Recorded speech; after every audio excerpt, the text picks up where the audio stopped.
On our anniversary, my cheating wife left with the boss. My revenge exposed them and left me $1.3 million.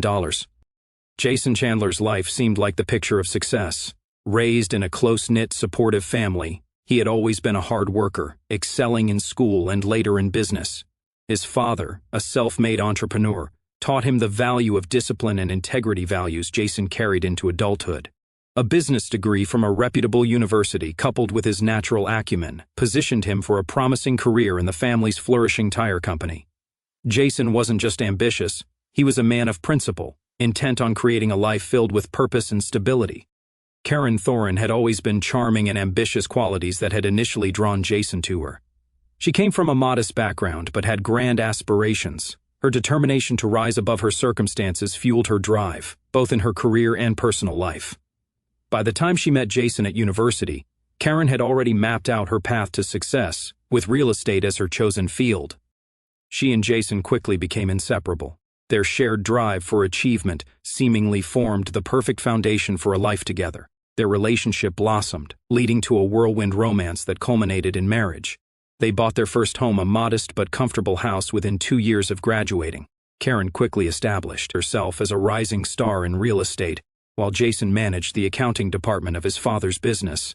Together, they epitomized the power couple, blending their professional successes with an apparent devotion to one another. Over time, cracks began to appear in their seemingly perfect life.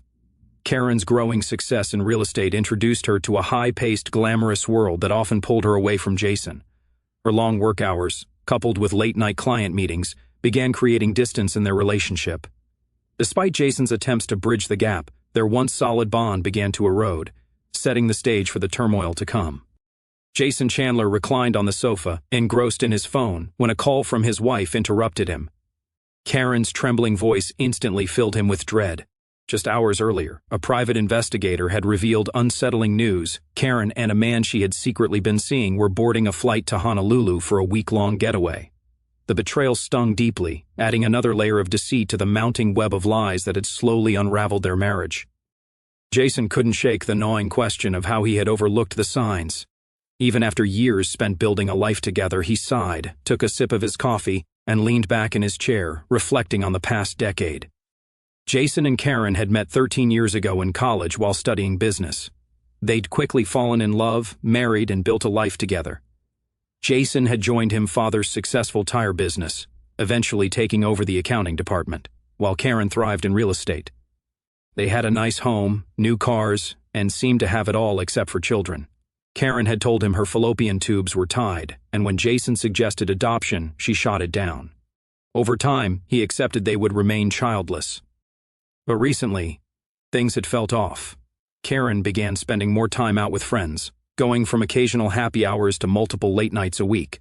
Jason voiced his concerns, but Karen dismissed them, claiming work stress was to blame. One night, after a particularly late return smelling of cigarette smoke, he confronted her. She insisted it was just drinks and dancing, but Jason knew something wasn't right. She apologized, but the tension lingered. Over the next few months, their closeness faded. What had been regular sex now dwindled to once every 2 weeks. Karen seemed more distant, no longer asking about Jason's day or showing interest in his life. Then Jason caught her in a lie. He dropped by her office to surprise her for lunch, only to learn she had already left. That evening, she claimed she'd been at the office all day. He didn't confront her, but the lie stung. It made him wonder how many other times she had deceived him. Later, as they lay in bed, Jason confessed his worries about their relationship. Karen reassured him, but the doubt remained. Their connection felt strained, and Jason wasn't sure he could believe her anymore. She promised to show him she still loved him, but he wasn't convinced. That night, they made love, and while Jason felt a bit reassured, something still didn't feel right. Over the next month, things seemed better, but the distance returned. He kept wondering, what's happening to us? The truth began to surface when his old friend Ron Green called, asking to meet. "Sure, I'm up for a beer," Jason said. "What's going on?" "It's hard to explain over the phone," Ron replied urgently, "but it's important." Jason agreed to meet Ron at the bar that evening. He was surprised to find Karen home early, as she usually stayed out later. At the bar, Ron didn't waste any time. "I saw your wife today while I was jogging," he said, leaning in. Jason looked up, intrigued. "Really?" "Yeah. I didn't know she was into holding hands and kissing clients. Jason frowned. What are you talking about? Ron's expression grew serious. I wish I were joking. I saw Karen with some guy on Riverside Drive. They were kissing and all over each other. Jason's heart dropped. No way. Are you sure it was her? Ron showed Jason a photo. It was Karen. Jason stared, stunned. Can you send me that? Ron quickly sent the photo. So what now? Jason was lost for words. I don't know, man. This is way more than I expected. Ron suggested a private investigator. I can hook you up if you want. Do it, Jason replied. I need answers. Afterward, Jason returned home, where Karen was already in the kitchen. You're home early, he said, kissing her, not complaining, just surprised. She kissed him back, smiling. Where were you? Having a beer with Ron, Jason said. Didn't think you'd be home yet. Everything okay with him? She asked. Not exactly, Jason replied. He found out his friend's wife is cheating. Karen's interest peaked. Really? Yeah, Jason said, trying to gauge her reaction. He saw her kissing a guy today. Karen briefly flinched but quickly recovered. Maybe he's mistaken. Jason stared at her, unsure. I'm just glad I don't have that problem. She relaxed. I'd be devastated if that happened to me. Jason, feeling uneasy, kissed her forehead. I'm glad to hear that. I love you, Jace, she whispered, pulling him close. Jason sensed the tension but chose not to confront her yet. He wasn't ready. So why are you home so early? He asked, changing the subject. The conference is this weekend, she replied brightly. I thought I'd pack and spend time with you before I leave. Where's the conference this year? Jason asked, feigning casual interest. Las Vegas, she said, at the Westgate Resort. I've heard it's nice 4 stars, right? Yeah, she smiled. I'm really looking forward to it, but we do get some free time too. When do you leave? Jason asked, trying to figure out their time together. Friday, right after lunch, she said. Did you win another award this year? Jason asked, knowing how successful she was. I think so, she shrugged. They haven't announced it, but I'm pretty sure. They kissed again, but Jason's mind stayed on edge. Her behavior had been off lately, and he couldn't shake the suspicion that she was hiding something. Why don't I walk you upstairs and congratulate you on another great year? Jason suggested, pushing his doubts aside for now. She smiled, taking his hand. I was wondering when you'd offer, she teased. That evening they were intimate, but Jason couldn't shake his growing suspicions. Was she planning something while away this weekend? He wondered if the conference would be the turning point. Hey, I've got some time off coming up, Jason said, trying to lighten the mood. Why don't I come with you to Vegas? We could relax and maybe reconnect. Our 10th anniversary is coming up, he added, hoping to salvage something. That sounds fun, Karen replied, but I'll be busy with seminars and work.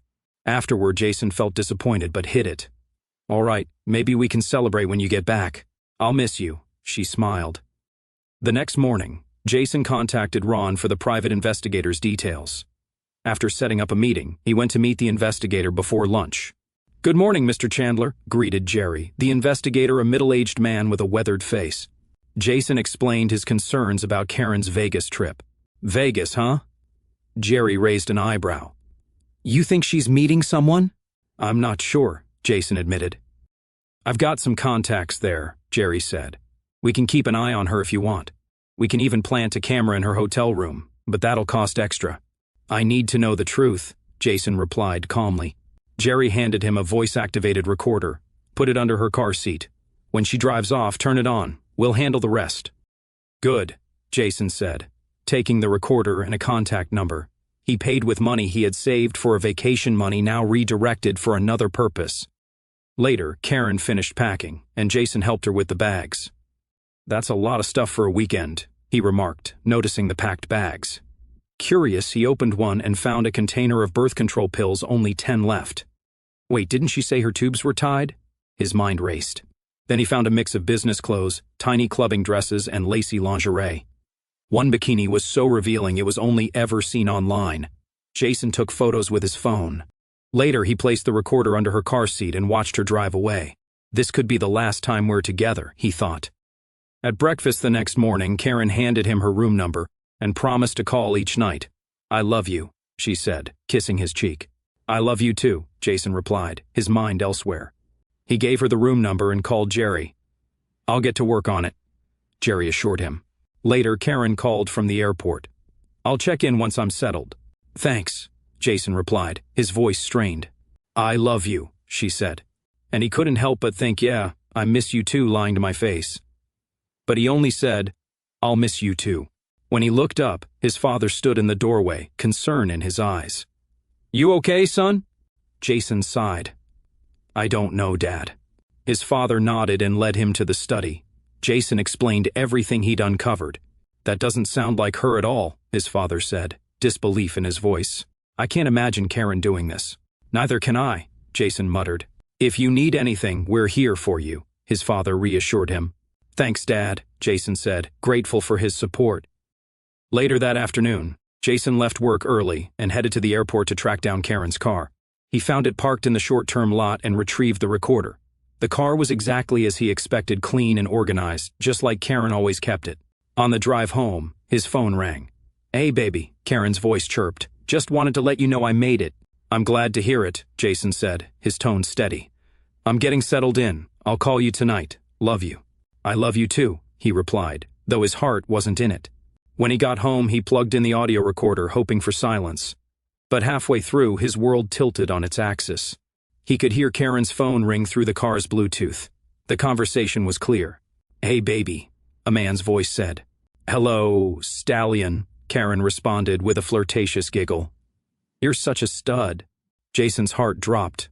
What the hell is going on, he thought, stunned. "I can't wait to see you again," the man continued. "Last week was amazing." "I'm glad you liked it," Karen giggled again. "So, are we set for next week?" "Next week?" Jason muttered in shock. "Yeah, it's all set," the man replied. "Did you tell your husband?" "Not yet," she said, sounding too calm. "Don't worry, I've got it all under control. He doesn't know anything, right?" "Nope," Karen said, the words chilling.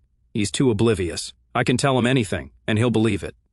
Jason's hands clenched around the recorder. His thoughts spun. "She's planning something next week, and I'm not involved. This is the week of our 10th anniversary." The man's voice interrupted his thoughts. "I'm almost at the airport now. I'll see you at the hotel tonight, okay?" "I can't wait," Karen replied, excitement in her voice. "Bye, love." "Bye," she said, ending the call. Jason sat motionless, staring at the recorder in disbelief. He played it again, hoping it was a mistake, but no, it was as clear as day. She was having an affair, and it wasn't a one-time thing. She was even planning something for their anniversary week. How long has this been happening? Who is this guy? He grabbed a beer from the fridge and slumped into his chair, trying to make sense of it all. Had he really been so blind to the signs? What else had she hidden from him? He had always respected Karen's privacy, but now everything had changed. He knew where she kept the key to her office, so he went to the bedroom and found it in a drawer in her jewelry box. With a sense of entitlement he had never felt before, he unlocked her desk and began to sift through the papers inside. He was shocked by what he found. Among the documents were bank statements. Karen had been saving far more than she ever admitted. She had over $250,000 hidden away.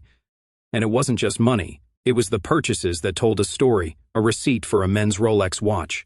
Jason didn't remember ever receiving something like that, but maybe her lover did, revealing lingerie items he'd never seen before. But it didn't stop there. Buried beneath the receipts was something that hit him like a ton of bricks: medical bills from Planned Parenthood. Karen had been pregnant twice in the last 2 years and had terminated both pregnancies, paying cash out of her personal account. Jason's stomach churned. Had one of those pregnancies been his? Then he found the receipt for Plan B pills, purchased just a few days earlier after one of their intimate nights. The final nail in the coffin came when he found a receipt for a large down payment on an apartment in an upscale neighborhood. Was she planning to move out, or was this where she and her lover would escape to? Jason's mind raced. He examined the keys on her keyring, wondering if one was for the apartment. He'd find out soon enough. He powered on her computer, determined to uncover whatever else she was hiding. The password list was his next target. Jason accessed Karen's computer and easily logged into her email. Scrolling through, he quickly discovered several messages from Greg Wilson that detailed their sexual encounters. Karen's responses were almost identical each time. The emails, some nearly a year old, lined up with the period when Jason had first noticed changes in Karen's behavior. Initially, their meetings had been in hotel rooms, but it seemed they'd later moved their trysts to houses Karen was selling. Then Jason found an email from about 6 months ago that gave him a partial answer to a question that had been bothering him. Did you take care of that little issue? Greg asked. Yes, Karen replied. I went and had a termination today. Too bad you didn't keep him, Greg responded. You could have passed him off as Jason's. I can't do that, Karen replied. He thinks I can't have kids. He'd know it wasn't his. Jason's mind raced. He remembered that conversation. It was around the time he'd caught her in a lie. She's been lying to me for months, he thought, his anger boiling. What a deceitful, manipulative woman. The emails kept coming. At one point, Greg suggested they have sex in Karen's marital bed, but Karen shot down the idea. I won't do that to Jason, she wrote. Greg persisted. That idiot doesn't have a clue, does he? No, Karen responded. I'm not doing that. Greg then proposed an idea. What if you had your own apartment? You could use the commissions to pay for a place, and Jason would never notice. Karen seemed to entertain the thought. You might be onto something, she replied.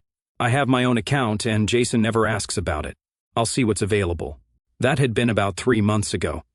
The receipt for the apartment down payment was just over a month old. I bought a condo, she emailed him. I made the down payment, and new furniture is coming next week. Jason doesn't know anything. Greg's reply was enthusiastic. Fuck, perfect. We'll have to break in every room. Jason leaned back in his chair, staring at the screen in disbelief. The whole situation was beyond what he could have imagined. He kept reading. Greg eventually asked, why stay with your husband? Why not just leave him and move in with me? I still have feelings for him, Karen responded. He's a pain, but he treats me well. I bought the condo so we have a private place to meet without worrying about hotel rooms. Besides, you're still married. Greg then promised he'd leave his wife in a heartbeat. Karen asked him to. We'll see after the conference, Karen said. Jason froze. What conference? He thought, a sick feeling in his stomach. He was about to print the emails and save the receipts when the phone rang. It was Karen. Hey, baby, she said sweetly. How's everything? You sound off. I've got a terrible headache, Jason said, trying to keep his cool. I just wanted to let you know I'm getting ready for bed, Karen said. Take something for your headache and get some rest. I love you. Yeah, me too, Jason muttered, hanging up quickly. He clenched his fist. She has no idea how close I am to exposing her. After the call, Jason decided he needed to find out more about this Greg guy. A quick search on Karen's work website revealed that Greg Wilson was her regional manager, so she was having an affair with her boss. Jason printed the page, adding it to the pile of evidence. But he couldn't calm down. He needed answers, and he was going to find them. He checked the address for Karen's new condo and found a series of numbers listed under alarm system in her paperwork. Of course she wrote it down, he thought. Grabbing latex gloves from the garage, he wasn't leaving any trace. He found the apartment complex easily and parked in her spot. With gloves on, he tried the key that matched and stepped inside. He quickly disabled the alarm using the code he'd found. The place was well decorated, and Jason had to admit Karen had good taste. Too bad her loyalty isn't as strong as her design skills, he muttered. Of course, there were no photos of him. This was clearly her getaway, a place to escape their marriage. As he wandered through, he noted that there was nothing in the fridge, and the pantry was empty. The apartment was furnished with sleek, modern pieces, and the living room had a large flat-screen TV. When he entered the bedroom, he immediately noticed the lace curtains she loved, hanging elegantly down to the floor. He glanced down, noticing that the curtains were hanging over the electric heater, and wondered if she'd ever considered the fire risk. He opened the dresser drawers, finding lingerie he'd never seen, as well as men's underwear. He took pictures with his phone, documenting everything. In the nightstand, he found a card from Greg. It read, "Thanks for the watch. Can't wait for your housewarming party. Love, Greg." Fury surged through him. He took a few more pictures, including shots of the toothbrushes in the bathroom, 4 his and 4 hers, and the towels on the rack. This was a full-fledged affair. In the second bedroom, there was a desk with some utility bills addressed to Karen. He photographed them, noting the address. The windows here were also covered with lace curtains, again hanging over the heater, a fire hazard. He also spotted safety issues, a very old smoke detector in the kitchen and none in the bedrooms. He made sure everything was exactly as it had been when he entered. Once he finished, he reactivated the security system, locked the door, and left. He sat in his car for a while, reflecting on what he'd just uncovered. Divorce seemed inevitable now. Even if Karen ended things with Greg and sold the condo, he could never trust her again. Financially, he knew men often lost in divorce settlements, but he had an advantage. Karen made far more money than he did, and he hoped that would help him avoid paying alimony. He planned to consult a lawyer before making any moves, hoping the fact that the condo was only in Karen's name would mean he wouldn't have to sell their house or split it. She had already made it clear that she was no longer committed to their marriage when she secretly bought the condo. No kids meant no custody battles. But Jason still wanted to make sure Karen and Greg faced consequences for their betrayal. Jason had ruled out violence. He didn't want to end up in jail. Back at his place, he looked up Gregory Wilson in the phone book, hoping it was the same Greg. After dialing the number, a woman's voice answered, "Wilson Residence." "Is this Mrs. Wilson?" Jason asked. "Yes, it is," she replied. "Who am I speaking with?" He pressed on. "My name is Jason Chandler. Your husband is the regional manager at Acme Real Estate?" "Yes, he is," she answered. "But he's at a conference this weekend and will be visiting other offices next week. You'll need to contact the regional office and leave a message there. Actually, Mrs. Wilson, I'm hoping to speak with you." "Oh," she responded, sounding surprised. "Yes, ma'am," Jason continued. "I'm afraid I have some bad news. My wife is having an affair with your husband." "Are you sure about that?" she asked, clearly taken aback. "I'm certain," Jason said, "and I can prove it." "Do you have solid evidence?" she inquired. "I can even show you where they meet, if you'd like." He could hear her sigh on the other end. "Would tomorrow work?" she asked after a pause. "Sure," Jason replied. "What time is good for you?" "Let's say 1 p.m., she suggested. Jason gave her the address to Karen's apartment and offered clear directions. "I'll see you then," he said, ending the call with a sense of satisfaction. Once the conversation was over, he sat at his desk and made a to-do list. The first item was clear: change the locks. He planned to get that done before meeting Greg's wife. Though he briefly considered getting drunk, he quickly pushed the thought aside. He grabbed a cold slice of pizza instead, using the time to mentally prepare for what lay ahead. Once finished, he climbed the stairs to bed. The next morning, Jason woke up early, headed to the hardware store, and bought everything he needed to change the locks, as well as a copy of the key to the apartment. By noon, the locks were all replaced. After a quick shower, he grabbed his audio recorder and the printed emails from Karen's account. He was ready to meet Greg's wife. Upon arriving at Karen's apartment, he noticed a woman in a Toyota Corolla nearby. He approached the car and knocked on the window. The woman rolled it down and looked at him. "Are you Christy Wilson?" he asked. She nodded. "Yes." "You must be Jason Chandler." "Yep, that's me," he said, opening the car door for her. "Come with me, and I'll show you where they've been meeting. Just put these on first," Jason added, handing her a pair of latex gloves. "I don't want any fingerprints left behind." "Good idea," she agreed, slipping the gloves on. They walked toward the door, and Jason used the new key to open it. The security alarm deactivated as they stepped inside. Jason led her through the apartment, opening drawers and a closet to reveal Greg's clothes. "Oh my God," Christy gasped, her voice trembling. "I've been looking for these clothes for weeks. I had no idea where they were disappearing to. Has he been wearing a Rolex lately?" Christy nodded. "Yes, he said it was a gift from his company." Jason shook his head and pulled out a card from Karen's nightstand. He opened it and showed it to her. Christy read the note, her eyes welling up with tears. "Is this his handwriting?" Jason asked. "Yes," Christy sobbed.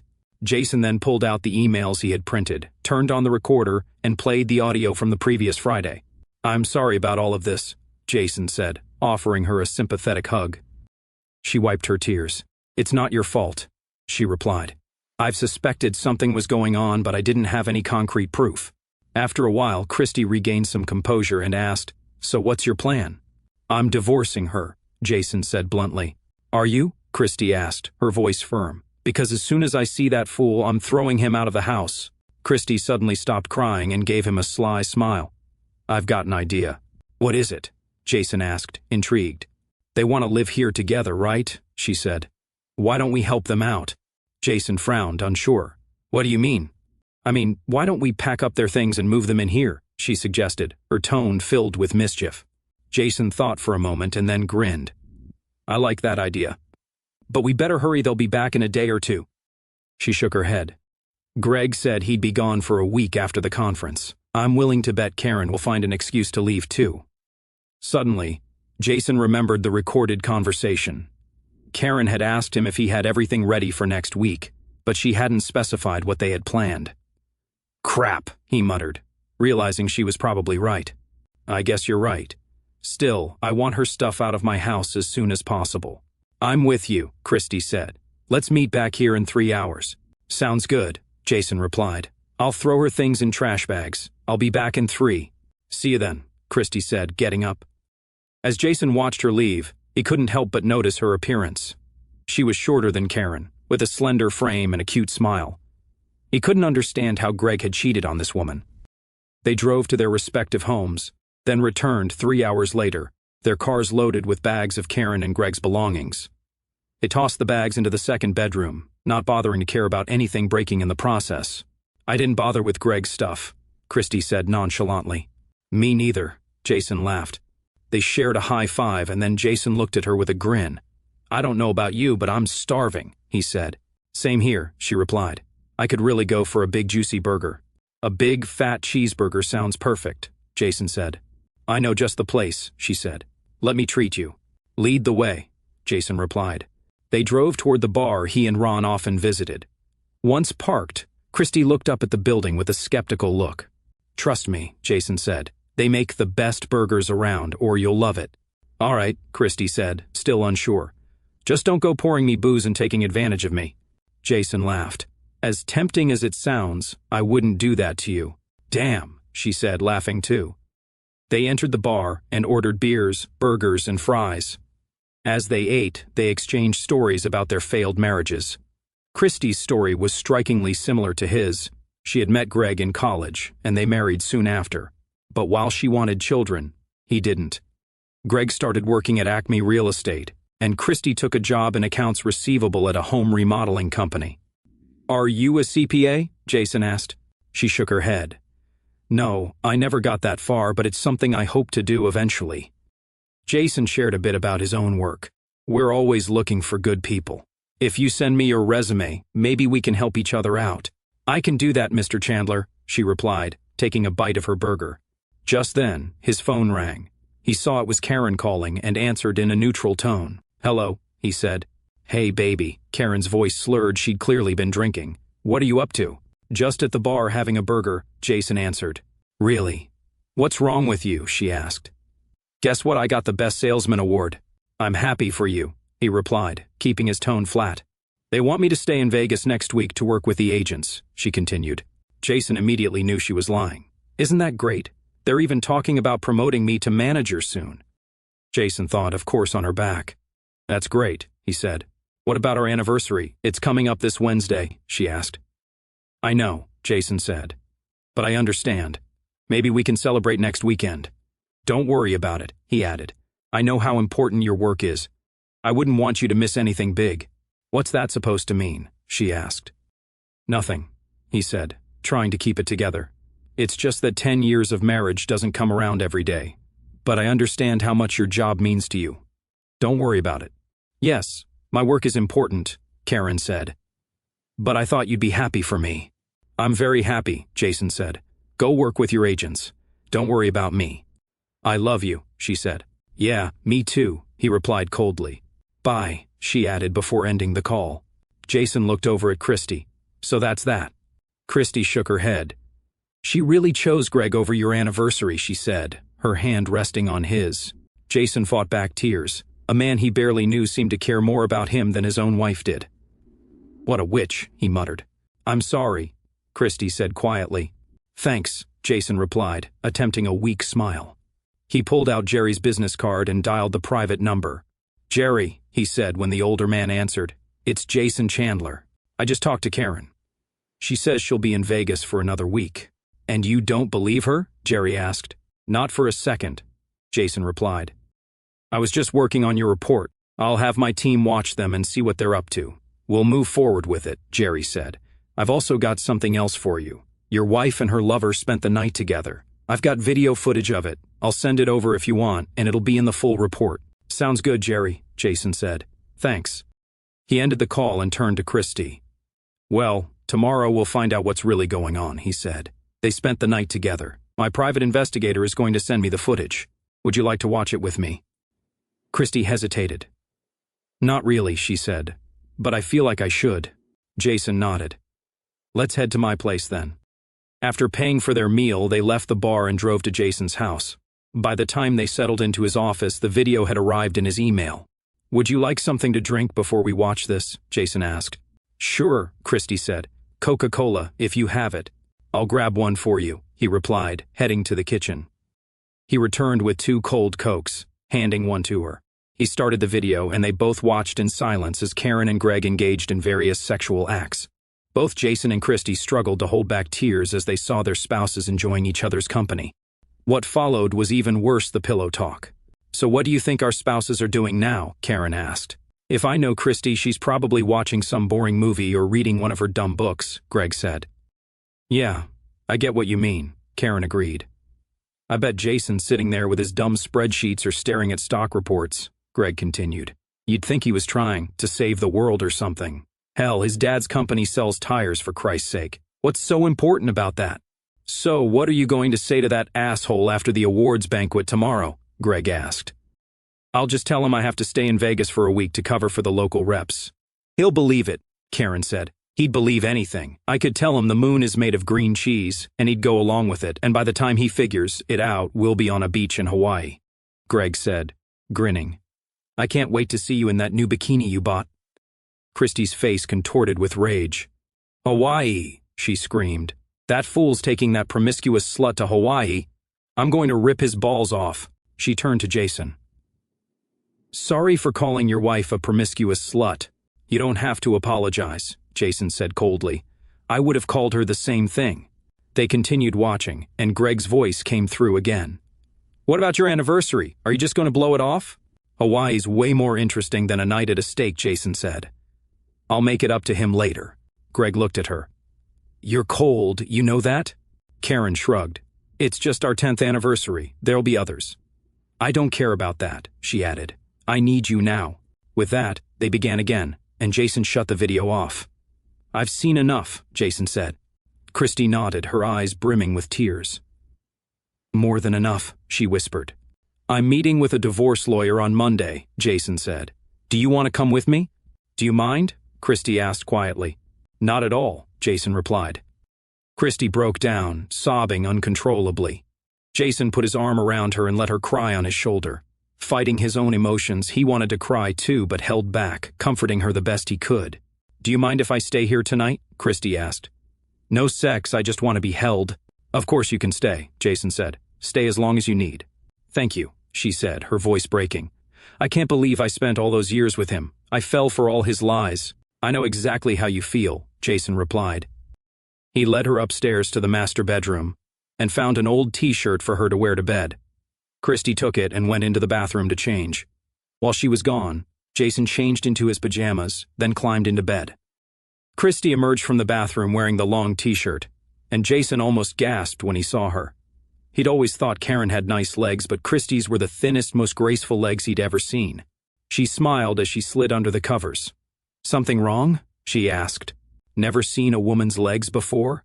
"None as perfect as yours," Jason replied. "Flattery will get you everywhere, sir," she teased, her voice light.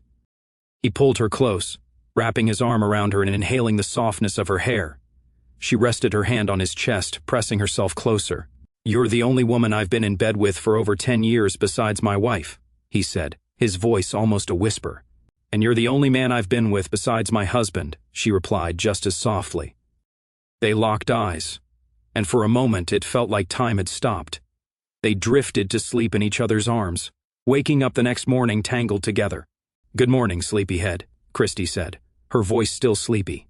Jason stirred and started to get out of bed to use the bathroom, but she added, "You don't have to get up on my account."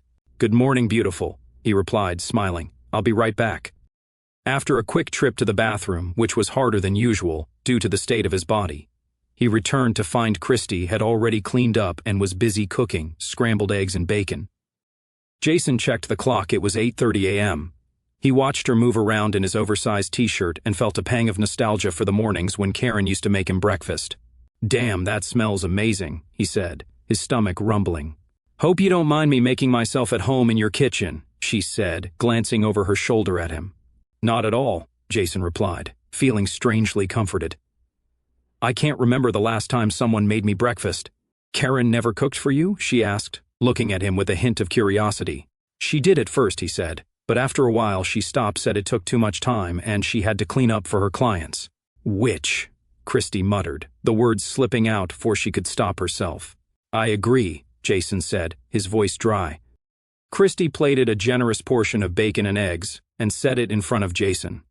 He dove into the meal like he hadn't eaten in days. Damn, that was good.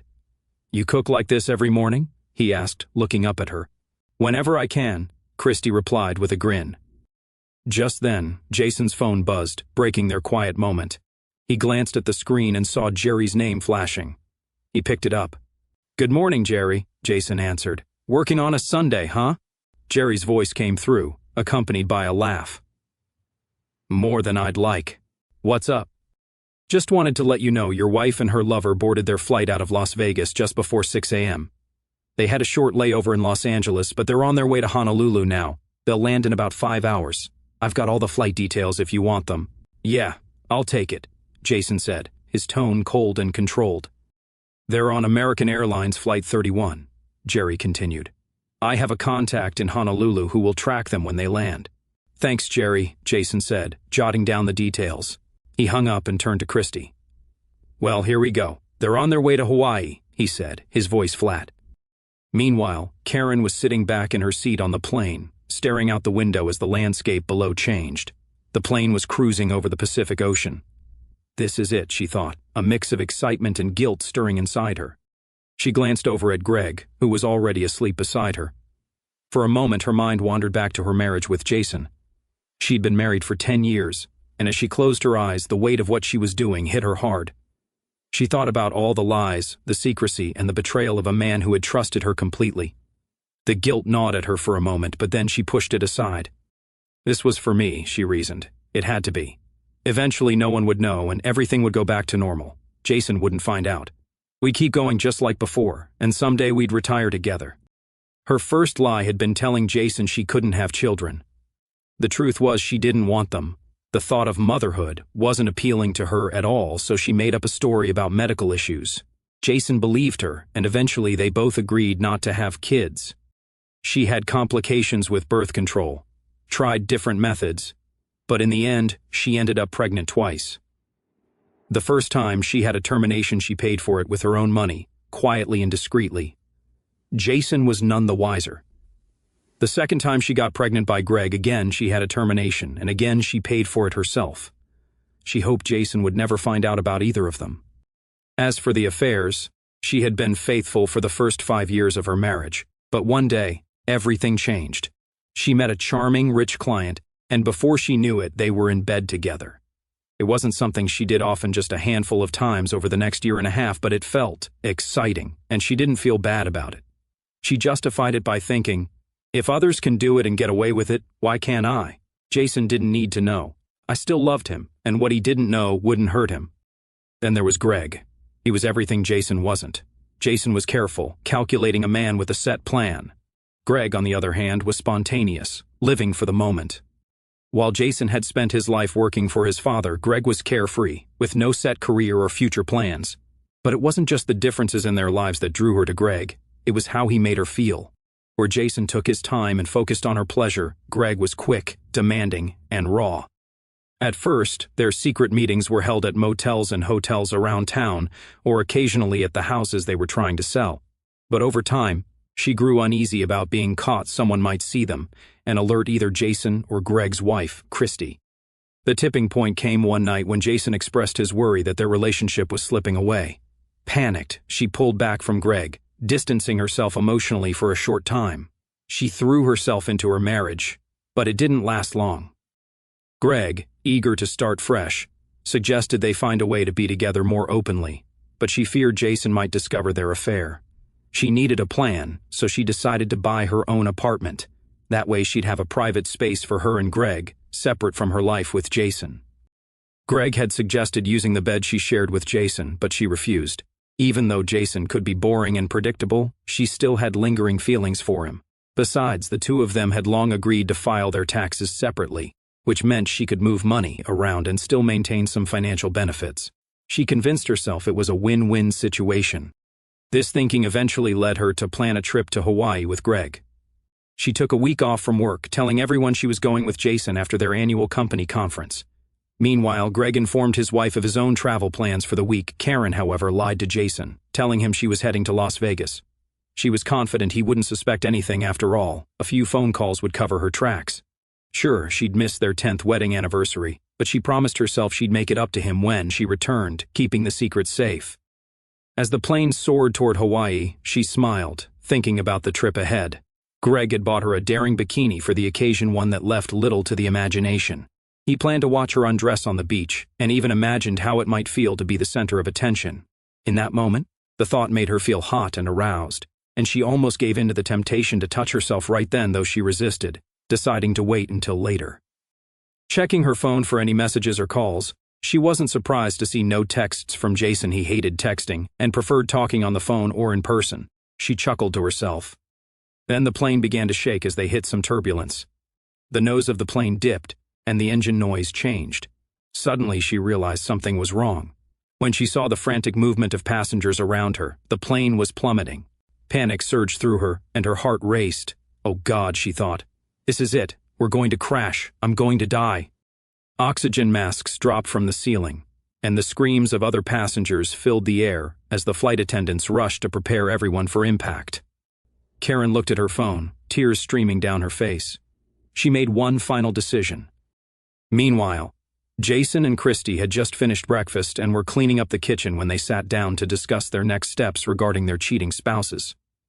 Jason found himself impressed by Christy's practical and methodical approach to the situation. At that moment, he felt closer to her than he had to Karen in months. Just as he returned with a fresh cup of coffee, his phone buzzed with an incoming call. It was Karen. "Hello," he answered, putting it on speaker. "Jace," Karen's voice came through, strained and filled with background noise. It sounded like a commotion was happening on her end. "Yeah, Karen, what's going on?" he asked, concern creeping into his voice. Not time airplane going down." Her words were abruptly cut off by static and shouting. Before Jason could process what was happening, the line went dead. He stared at the phone in shock, then tried calling her back. The call went straight to voicemail. "Try Greg," he told Christy, who immediately grabbed her phone and called him.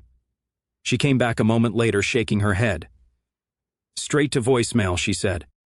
Jason rushed to his home office, where he searched for the airline's number. After a few attempts, he finally reached someone who confirmed they were investigating reports of a plane going down. He provided the details of both Karen and Greg's flights, leaving his contact information and asking to be notified when more details emerged. He also passed on Christy's information. He quickly checked online, but there was no breaking news yet. They walked back to the living room, where Jason flipped through TV channels, but there was nothing yet. His phone buzzed again, and he was soon greeted by a news report about an American Airlines flight to Honolulu crashing into the Pacific Ocean. There were no specifics, just confirmation of the tragedy. Christy gasped, her hand flying to her mouth. "Oh God," she whispered, eyes wide with shock. Jason held her tightly, hoping against hope that Karen had somehow survived. Despite everything she had done, he didn't want her to die. An hour later, Jason's phone rang again, interrupting their silent vigil. He turned off the TV and answered. "Mr. Chandler?" a woman's voice asked. "That's me," he said. "I'm calling to confirm that your wife's flight has crashed," she said, her tone somber. "I don't have any further details right now, but we'll get back to you as soon as we have more information. Thank you," Jason replied, his voice thick. He ended the call and hugged Christy again, tears welling in his eyes. Moments later, Christy's phone rang, and she received the same confirmation. Soon after, his father called. Jason wasn't surprised. His parents often reached out when a big news story broke. "Jace," his father said. "Hey, Dad," Jason replied. "How are you doing?" "I just got back from church," his father continued. "Did you see the news about the plane crash?" "Yeah, I saw it," Jason said. "It's terrible. By the way, how's Karen doing? Isn't she on her way back from Vegas?" Jason swallowed hard, the truth finally sinking in. "She's not doing so well right now, Dad. She was on that plane that crashed." "What?" his father gasped. "What was she doing in Hawaii without you?" "She was with her boyfriend," Jason said, his voice breaking. "Oh my God," his father said, his voice filled with sympathy. "I'm so sorry to hear that, son. Listen, take some time off and deal with all of this. I'll talk to Mike and let him know. If you need anything, just give me a call. Thanks, Dad, Jason said softly, his mind reeling. Jason ended the call, his emotions swirling. He felt sadness knowing that Karen was likely gone. At the same time, anger burned within him, not just at her for the affair, but also at himself for not standing up to her. Oddly, he wasn't upset by the fact that her passing meant there would be no divorce, but the realization hit him quickly. He would have to handle all of Karen's final expenses, including the apartment. Damn it, he thought. He turned to Christy, wondering how she would react to everything. What would she do next? A sudden idea popped into his mind and he walked over to her. "Christy," he said, "how about you sell your place and move in here with me?" She looked up, her eyes red from tears. "Are you serious?" "Yeah," Jason replied. "I've got an extra room upstairs, and you're going to have a lot to manage over the next few months. Maybe we can help each other through it." She paused, thinking it over. "Why not?" she said finally. "But there's one condition." "What's that?" he asked, puzzled. "You let me sleep with you," she said softly. Jason blinked in surprise. Everything was moving so quickly, and he wasn't sure if this was the right choice. But then he pushed the doubt aside. "Are you sure?" he asked. "It's been years since I felt truly comfortable with my husband," she admitted. "But last night, for the first time in a long time, I felt satisfied. Is that okay with you?" "It's more than okay," Jason said, feeling an unexpected rush of relief. "Great," she said.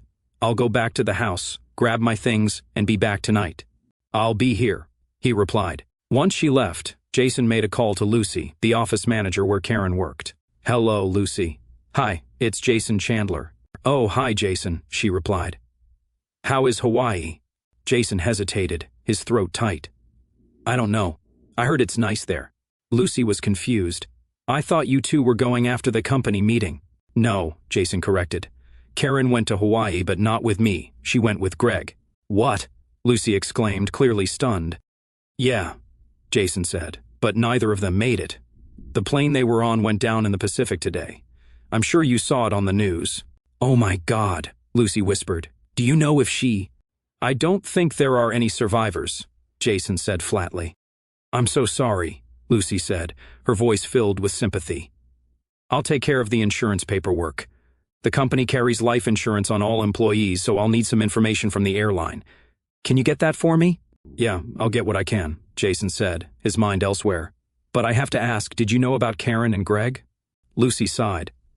"I had a feeling something was going on. There were rumors, but we don't really talk about that kind of thing." "I see," Jason muttered. "That's all I needed to know. I'll be in touch." "Thanks for letting me know, Jason. And once again, I'm sorry for your loss," Lucy said before ending the call. Later that evening, while Jason and Christy were watching TV, a breaking news report flashed on the screen. It showed footage of the plane's final moments, captured by a nearby cargo plane. The video showed the doomed flight spiraling out of control, plummeting nose first before disintegrating on impact with the ocean. The crew of a cargo ship had turned around to search for survivors, but found none, though they did recover bodies and a large amount of luggage, including Karen and Greg's things. However, neither of their bodies were found. In the months that followed, life for Jason and Christy was a blur of activity. Christy moved in with him and sold her house. Jason was left to deal with the aftermath of Karen's apartment, which held nothing of value to him. He donated everything to Goodwill and eventually sold the apartment, recouping the original amount Karen had paid for it. Both Jason and Christy received $500,000 insurance payouts from Acme Real Estate for the loss of their spouses. Christy quickly settled in, and they began to remove every trace of Karen from Jason's life. Photos were tossed, knickknacks were packed away, and all the furniture was replaced, especially the bed. Family members took what they wanted, and the rest, along with the cars, was either sold, donated, or scrapped. Then came the long process of sorting through Karen's bank accounts. After months of paperwork, Jason finally received a check for about $250,000. Meanwhile, lawyers began circling, hoping to cash in on the accident. An investigation later revealed that the flight crew had misinterpreted warning signals and made critical errors. The plane had been descending at a terrifying rate, 12,000 feet per minute, before it crashed into the ocean at around 135 miles per hour. The whole descent lasted just over 3 minutes. Jason couldn't help but imagine how miserable those last moments must have been for Karen, especially as she realized the enormity of the situation. In his mind, it was too little, too late. Fortunately, the airline settled with the families, providing each passenger's relatives with over $175,000. Jason and Christy ended up with more than $1.6 million after taxes and other deductions. They still had a sizable fortune. With no bodies recovered, no funeral was held for Karen or Greg. Jason and Christy, however, hosted small memorials for their families. Neither of them shed a tear for their late spouses. 3 months later, Christy left her job and moved in with Jason permanently. By this point, their bond had deepened into a passionate relationship. One evening, while they were out for dinner at a Texas roadhouse, Jason took a deep breath, got down on one knee and proposed. Christy gasped in joy, and the surrounding diners cheered. "It's about time you made an honest woman of me," she whispered. Jason grinned. "Why, because you're going to be a daddy," she replied, overcome with emotion. He kissed her passionately. "I love you so much," he murmured. "I love you more," she answered. "Just one favor," she said. "What's that?" he asked, still smiling. "Please, please don't ask me to fly anywhere," she said with a laugh. Jason chuckled, pulling her close. "Don't worry, honey," he reassured her. "I'm done with flying for a while.